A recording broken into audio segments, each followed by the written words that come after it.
Hey you guys, and welcome to the Steele Wars Hypenews, and we are reporting from the 21st of August 2018. I am comedian Steele Saunders, and I do love Star Wars.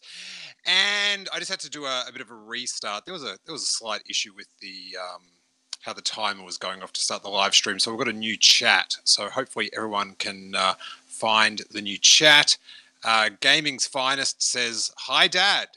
So that's exciting. My unborn child is on YouTube giving me shout-outs. So what a talented young man my boy is.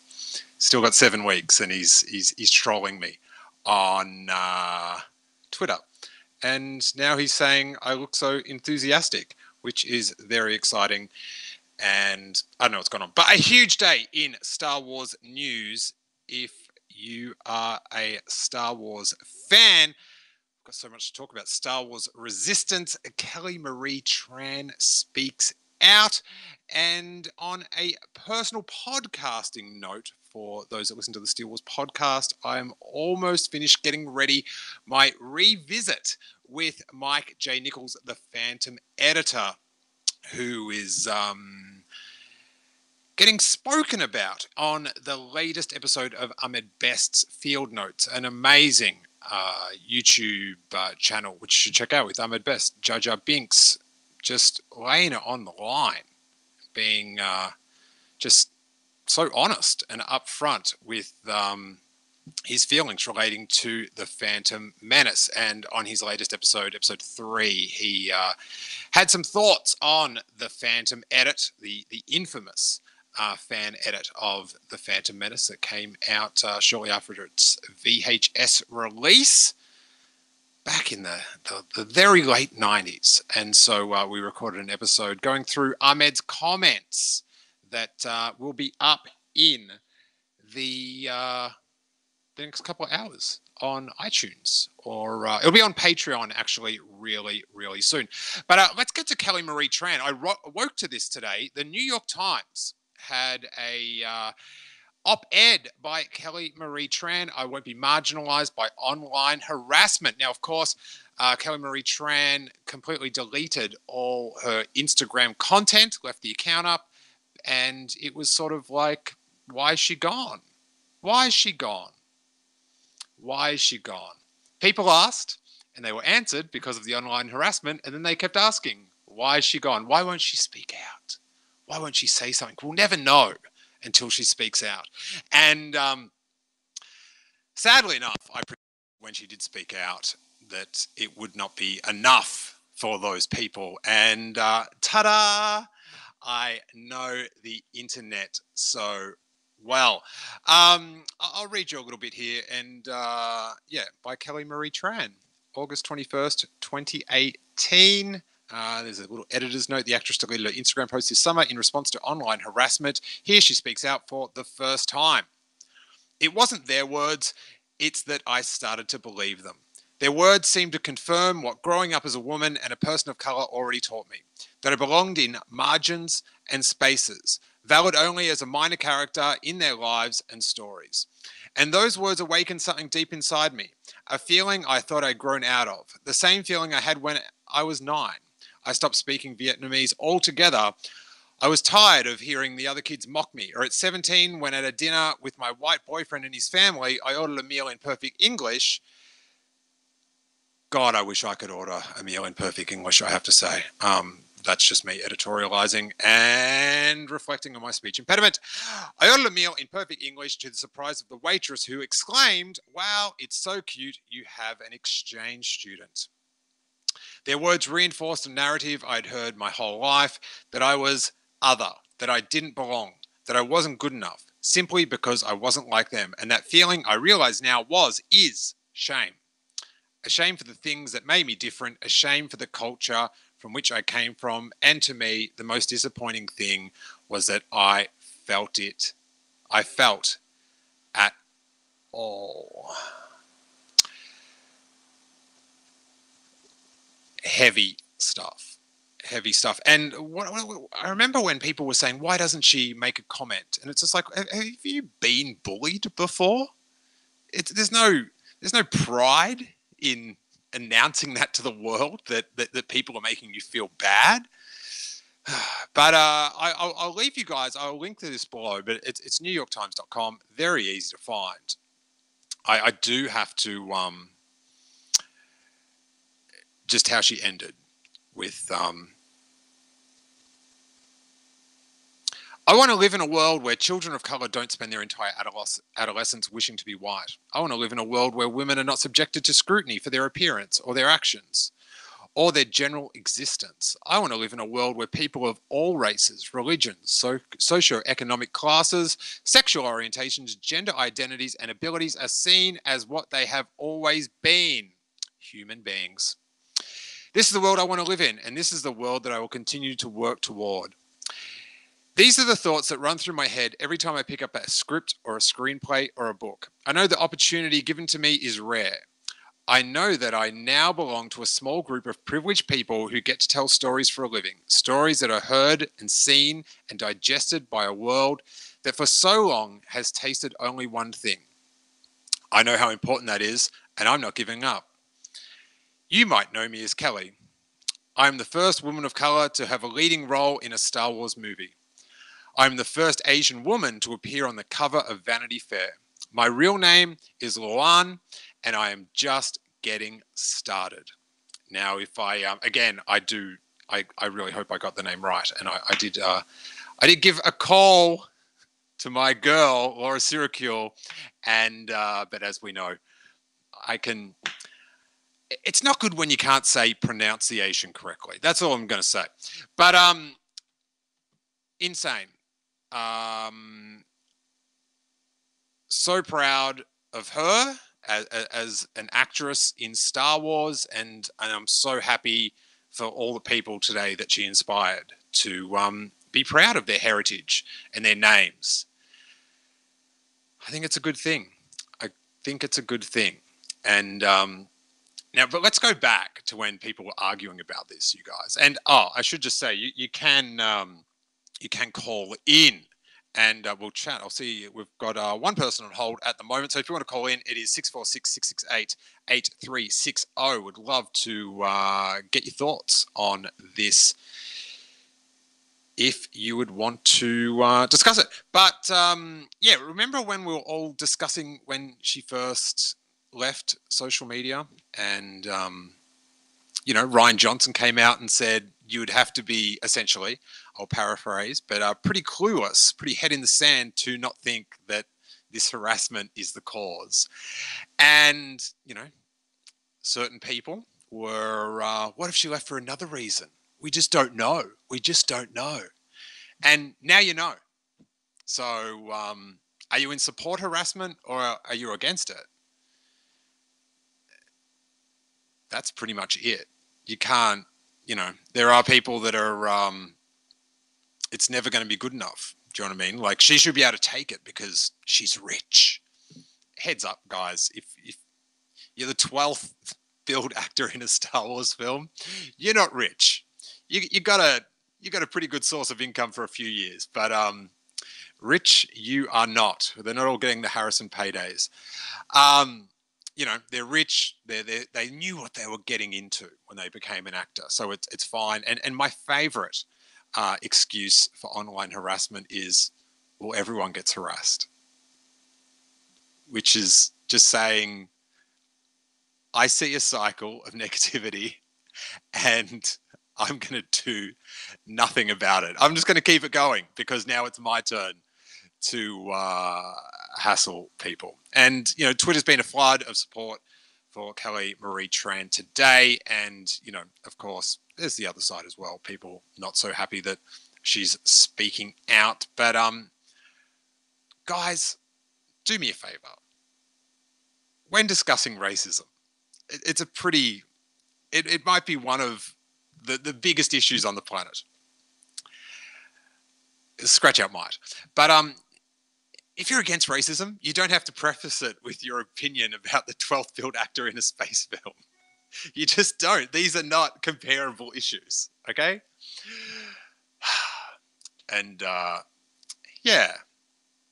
And then there's those people that are sitting in the irony of, because they blew off the harassment of a woman, they had to leave Twitter because they thought they were getting harassed. That's a shame. That's a shame. I think we've got Tim on the line, 949, Patreon member. Tim, how you doing, man?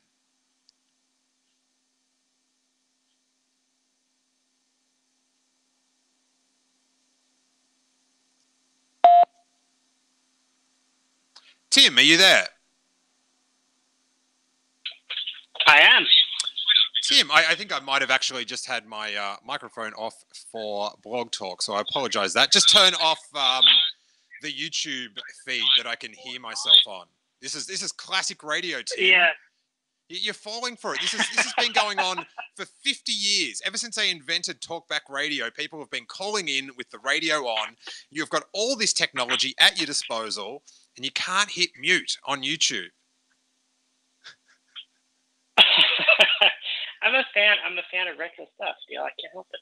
Okay. Well, do you have any thoughts on today's article by Marie Tran?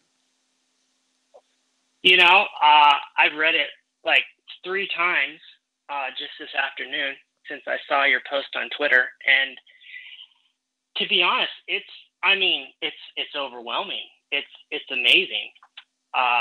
You know, she's been silent for a while since you know, she acted in the Last Jedi and stuff, but she's just come back with just this massive statement, and I mean, it's overwhelming, but I applaud her. It's amazing. It's it was very bold, and I am very impressed. Very impressed. What else is going on in your Star Wars life, Tim? Well, let's see. I mean, actually, it's funny since Comic-Con and the you know, spoilers for everyone who was blind to what happened at Comic-Con, but the Clone Wars announcement and the Resistance trailer that dropped recently, I thought it's been kind of quiet. And then Kelly Marie Tran, she drops this article on a Tuesday. So this is like perfect timing for me because I was actually starting to miss my Star Wars news. Tim, do you see how it's so funny, the flood of Star Wars news? We got a 1-minute trailer. When was that? Friday. And you're like, there's been a real lull in Star Wars news. There was at least one working day without anything major. But I haven't. Yeah. Well, that's. I haven't actually spoken about Resistance on the podcast yet. What did you make of the trailer? Well, you know, I have a confession to make. There are some other Star Wars podcasts that I do listen to. Not just yours. Oh my god! But to be fair, don't worry, Tim. Through your podcast. Okay, well that's very nice. I cheat on myself all the time as well. That's how self-loathing I am. Yeah, no, it's all good. You know, the thing is a lot of people will say, "Oh, Disney's making this Star Wars like this, and it's for kids or whatever." Look, I like watching kids shows. I'm an adult. I'm a grown adult, and I watch kids shows. I don't care who knows it. So you can say it's for kids, but it looks like a lot of fun. I mean, I'm sure there's going to be a lot of you know, lore, and they're going to talk about different things, and you'll see this character pop up in that character. But I mean, it looks a lot of fun. I'm big into the tech of Star Wars, like the ships and the fake physics. But I like all that kind of engineering in the Star Wars universe and how everything was kind of used and old and all that. And so I think we're going to get a lot of background from this show in that regard. But and I know a lot of other Star Wars, you know, people have said this before, but like I'm ready for them to move on to something new. Yeah. Because it's a galaxy. It's a galaxy where people are traveling from one side of the galaxy to the other. It's not like Star Wars is just in this small arm of the galaxy. Like, they're traveling over the whole galaxy, but we see the same, 20 characters, and they're all related. So from that perspective, I'd like to see some new stuff. But it looks like a fun show.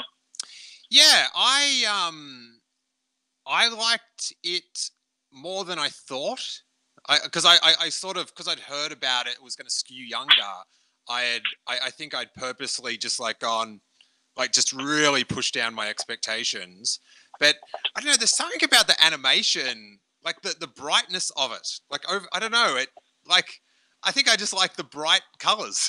Do you know what I mean? It's a bit refreshing from Rebels seem to be quite I don't know, muted in its color palette. So I sort of just liked the bright, sort of 80s style cartoon, color palette.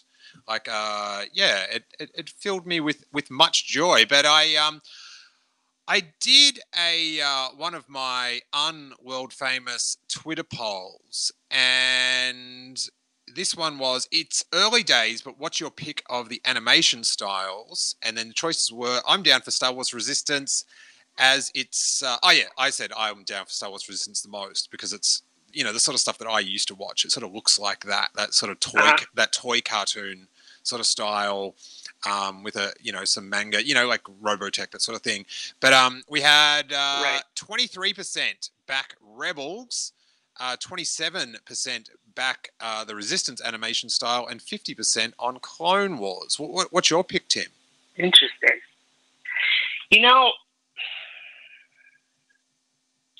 So when people were talking about this animation style coming out, and I'm not a graphic artist or an artist of any type anyway, but I think this is called like a 3D cell shading or something like that. So it's basically kind of like 2D animation, but they make it on a computer.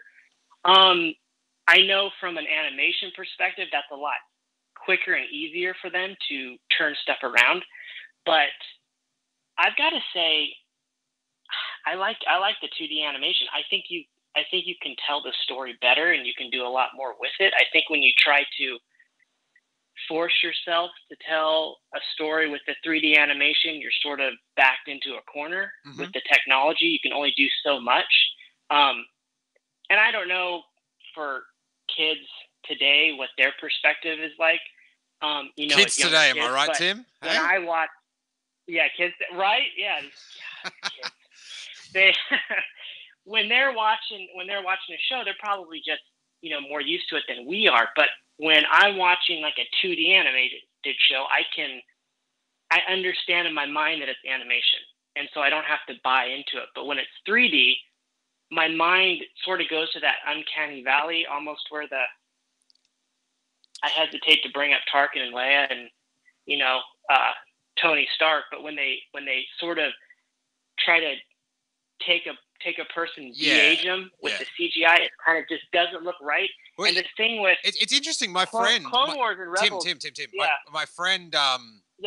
I took him to see Callum to see Rogue One, and he'd never seen a Star Wars film before, and he didn't even realize Tarkin was dead. So I think sometimes a lot, like the Leia one was not as well done by far, but he was he was quite taken aback that that was a CGI character. But the Clone Wars animation never, I don't know, it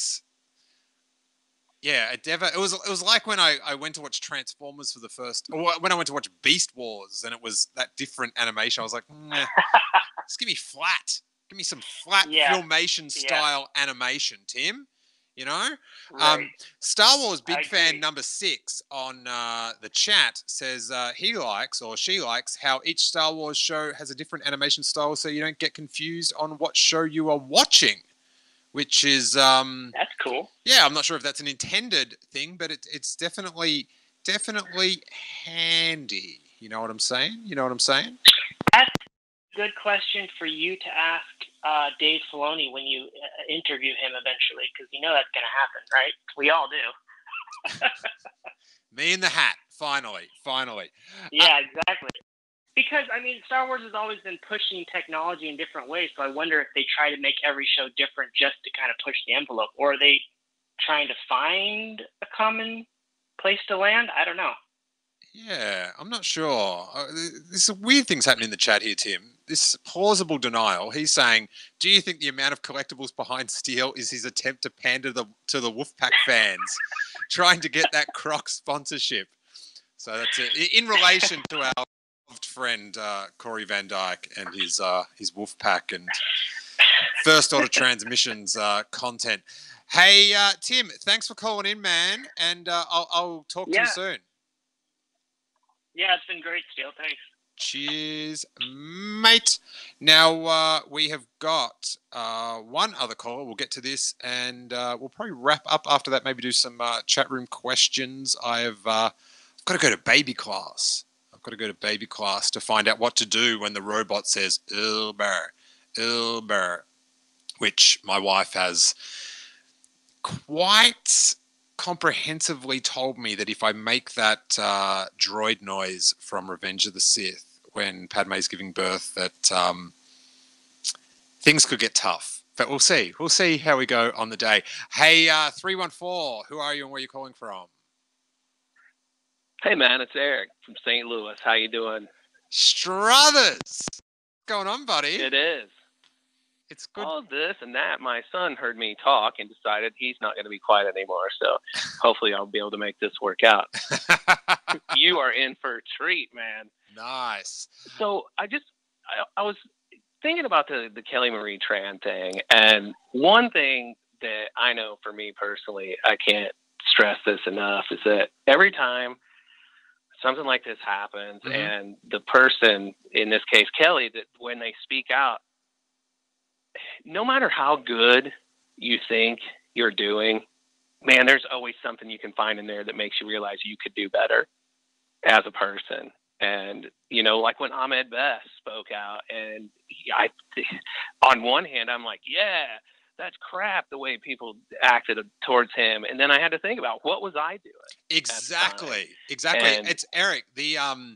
So I did the interview with Mike last night, the Phantom editor, and that was something that we reflected on for quite a while, was like, how did we act? Were we like within the realms of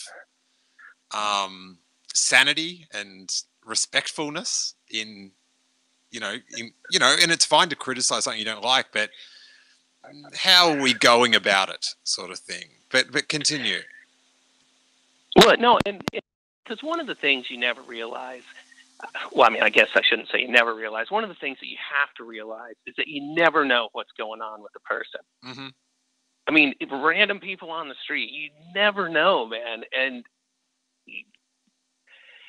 you got to be good to people. I realize that's the most generic statement in the world, but you know, in my line of work, you run into people all the time that have something going on in their life, and for whatever reason they feel super comfortable telling you. But everybody's got a story, and everybody could be like teetering on the brink, you know. And I realize you don't want to just assume that with people, but it's definitely something to. People have feelings. People get hurt by words. People get hurt by being attacked, especially when you're under such scrutiny, man. And just to imagine what Kelly Marie Tran went through, and to think, God, if I've ever had any part in making anybody ever feel even a little bit like that, you just have to take from it and step up and do better and get bigger. Yeah. Have you been watching Ahmed's videos, Eric? Yeah. Yeah. I really hope that he has a panel at Celebration. Yeah. And I hope we get to see his show, man.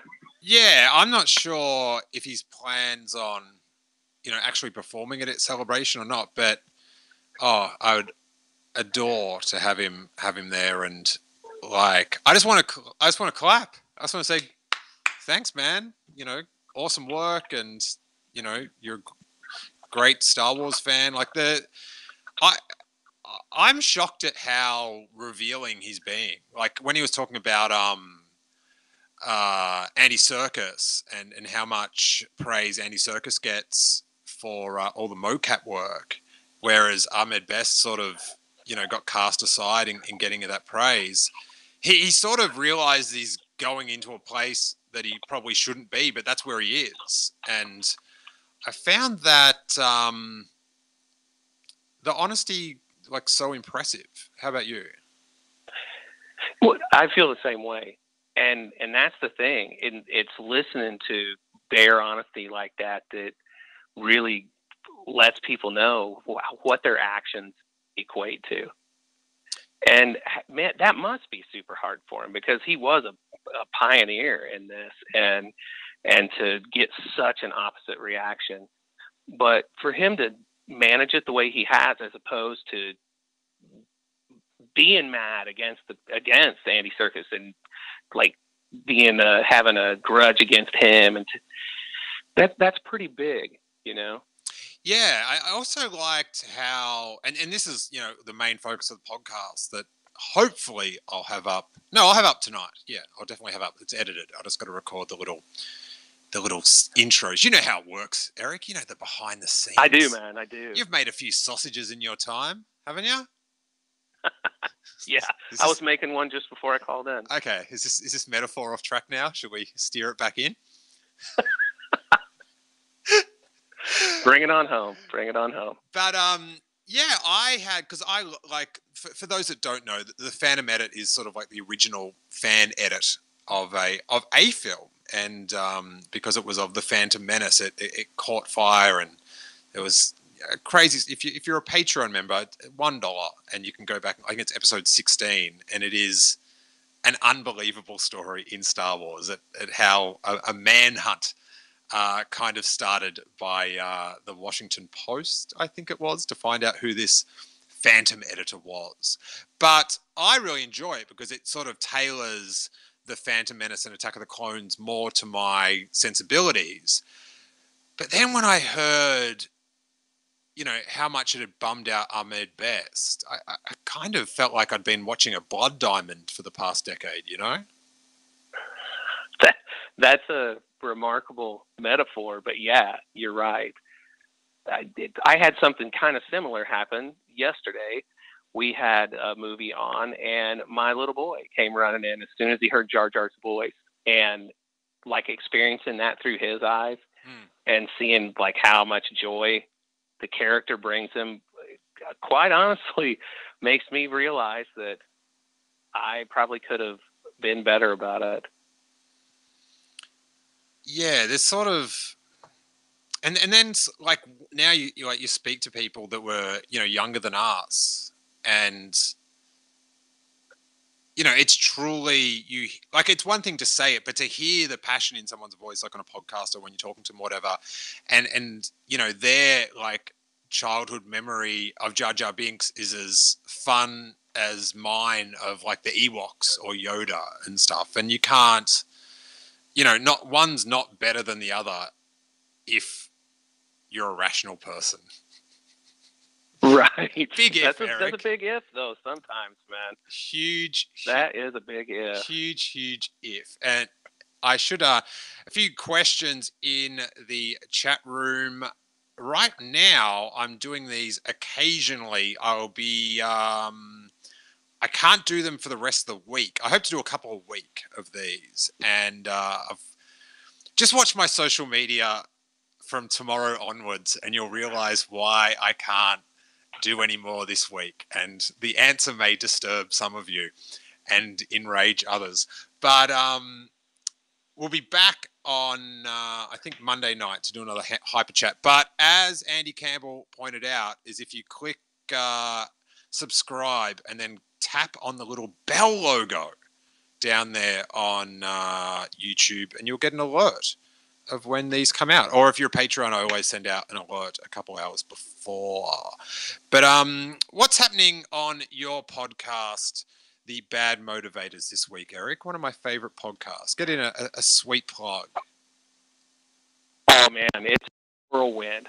I was just getting ready to post it. It comes out tomorrow morning, so everybody be sure to be checking your podcasters. Oh, sorry. No, Eric, sorry. I didn't realize it was coming out in the same 24 hours as my new episode, and I just can't have another podcast come up against me, mate. So we'll have to leave the plug there. Well, I understand. I do. No, continue. But we talk about Star Wars Resistance and the Han Solo novelization, and Luke introduces a new segment that I think people will like. It's called "It Came from the EU." Ah, and delightful. it's really good, man. All right, nice. Yeah. Hey, what did you make of the Star Wars Resistance trailer? Just before we go, I dig it. I knew I was going to watch it already, but I'm definitely intrigued about it. I talked about it on it. It reminds me, like, aspects of it. Remember the cartoon Battle of the Planets? Oh, dude, transmute. Is that how it went? That's right. Yes. Yes. Dude, I tried to make remind me of that. I made like one of the saddest Lego recreations of the Phoenix as a young boy. I thought it was pretty sick at the time, but then you go to those Lego conventions, and it was Ralph Wiggum-ish, my attempt. That show was so cool. Yeah, that was it does. Yeah, it reminds me of like Battle of the Planets and of course like Robotech and stuff. It's right. I'm very excited. Right. The I did another poll, Eric. You know how much I love these polls, and your world famous polls. No, unworld famous. Unworld famous. Yeah, world unfamous or something. After the Star Wars Resistance trailer, I'm either more interested, as interested, less interested, never had interest. 9% never had interest. 19% are less interested after seeing the trailer. 35% of people are as interested, and 37% are now more interested after the Star Wars Resistance trailer. I have to say, I am part of that 37%. Where are you sitting? I am definitely more hyped than I was. Yeah, I'm kind of at ease that now, who knows, but there's no force using extra people. Do you know what I mean? We're not getting the super inquisitors or anything like that. It's so that puts me at ease. Right. I guess my one concern is, are we just getting a reimagined Ezra as Kaz? That's like, do you know what I mean? We've only seen a minute of it, but that was my sort of initial just like, oh, don't be that character again. One, you just don't want to have the exact same character. Like you don't want Kaz to be Ezra's Dash Rendar. And there's a metaphor no one saw coming. And I wasn't a huge fan of the Ezra character and the way he related to people some of the time. Amazingly, in the last episode, I was very team Ezra. But yeah, it was that sort of whispers of that sort of that vibe in that minute of the sort of goofy hero, like G-Shucks sort of thing. That, do you know what I'm talking about? Am I just talking into a random microphone here, Eric, or are you gonna hug me with acknowledgement? No, sir. I can definitely see where you're picking that up. I'm hoping against hope that that's not how it'll be. I mean, I didn't hate Ezra, but there was definitely things about the character in Rebels that I could have lived without, or that I wish they had maybe taken a second look at. But I do not want this character to be a mirror image of him. We already had it. We don't need that. Let's do something different. Yeah, like make him want to act like Poe Dameron or something. I don't know, but I don't need the sort of a bit whiny and does embarrassing things all the time. Do you know what I mean? I want to be proud of Kaz all the time. Right. Right. Hey, Eric, thanks so much for calling in, man. I better bail so I can go and learn which way to hold a baby up, which I've been hearing is pretty important. So it is. It's surprisingly tricky. Mm-hmm.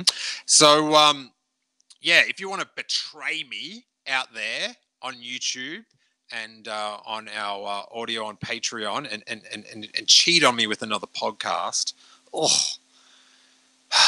go check out the Bad Motivators, hosted by Eric. It's quite a good podcast. Thanks, man. Thank you. It's a lot of fun. Cheers, dude. All right, I'll talk to you later on the week. Right on. All righty. Thank you, Eric. And I think either Monday or Tuesday there'll be another Hyper Chat, but that's our sort of talk show with a few different guests in studio, lounge room. And in the next 12 hours or so, you'll have that new episode of the Steele Wars podcast, back to our classic interviewing roots with a fascinating chat about the Phantom Menace, the Phantom Edit, and Ahmed Best with film editor Mike J. Nichols. I thank you so much for everyone in the chat, and it was cool to have you guys pop in, and let's keep at it. And if you enjoy these, the best way to continue them to still be produced is spread the good word. Give us a thumbs up on YouTube, share it around on Twitter and all that good stuff, because the more people that watch, the more time we can spend making those things. And if you want to support the podcast in a small financial way, $1 on Patreon will get you access to our complete back catalogue of regular episodes, and $3 on Patreon a month get you all our bonus shows, which also includes the YouTube shows like this going on audio, because I know some people don't have time to watch a screen and they just want to listen to this. But you also get bonus shows like making Steele Wars with Jason Ward of Making Star Wars, and we've got the Robbo Report, we've got Juklin Strikes Back, and we've got a new show hopefully starting next week with Hors Burkhardt from the Blue Harvest podcast, and it's Star Wars Year by Podcast, which is kind of like an audio commentary of the Star Wars Year by Year book. And we've recorded the first episode, and it was so fun as we delve into the history of George Lucas and Star Wars. But thank you guys so much for watching. Let us know in the comments below what you think of Star Wars Resistance, Ahmed Best's comments, and your thoughts on Lowen Kelly Marie Tran's piece in the New York Times.